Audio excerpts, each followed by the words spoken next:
წავიკითხე. წიგნები წავიკითხე, მაგრამ პრაქტიკების თემას ვამბობ. ნახე რაღაცა ნაწილი გამედი და ნაწილი აი გეგონება რაღაცა ბარიერია. ხო, ნახე არის ესა რა ქვია, თვით საბოტაჟი სხვადასხვა მრავალფეროვანი სახით გამოიხატება, ასე ვთქვათ, მაგრამ ეს ხო არის საგვარეულოს თემა, ხო, საგვარეულო და იმაზე ვლაპარაკობთ. ყველაზე ღრმა რაღაცებზე ვლაპარაკობთ. ახლა საგვარეულო და ენერგეტიკული წმენდები, ხო? ანუ სადამდეც გვიშვებს, სადამდეც თავისით გვიშვებს, ასე ვთქვათ. არის მომენტები, როცა უბრალოდ უნდა გადააბიჯო რა, უნდა ადგე და გადააბიჯო.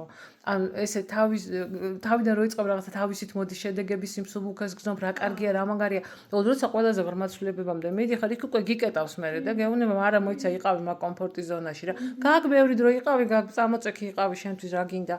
იმიტომ რომ მისი მიზანი ხო ჩვენი დაცვა და არა დავუშვათ ესა რა ქვია, ჩვენი წინსვლა, ჩვენი ცხოვრების გაუმჯობესება. ქვეცნობიერის მიზანი. ამიტომ ის გეუბნება რომ მოდი რა დაისვენე იყავი და შესაბამისად ანუ ხო, არა, აი როგორ არის კიდე თან სამყარო თითქოს გიგზავნის გამოცდას, აბა მართლა გინდა ცვლილებები თუ უბრალოდ ეხა ისე თამაშობ შენთვის რაღაცას. არის მომენტები, როცა უბრალოდ უნდა ადგე და გააკეთო. და გადალახო ის რაღაცა. აი სადაც გაიჭედება ადამიანი, ზუსტად იქ არის ყველაზე მეტი მისი სამუშაო.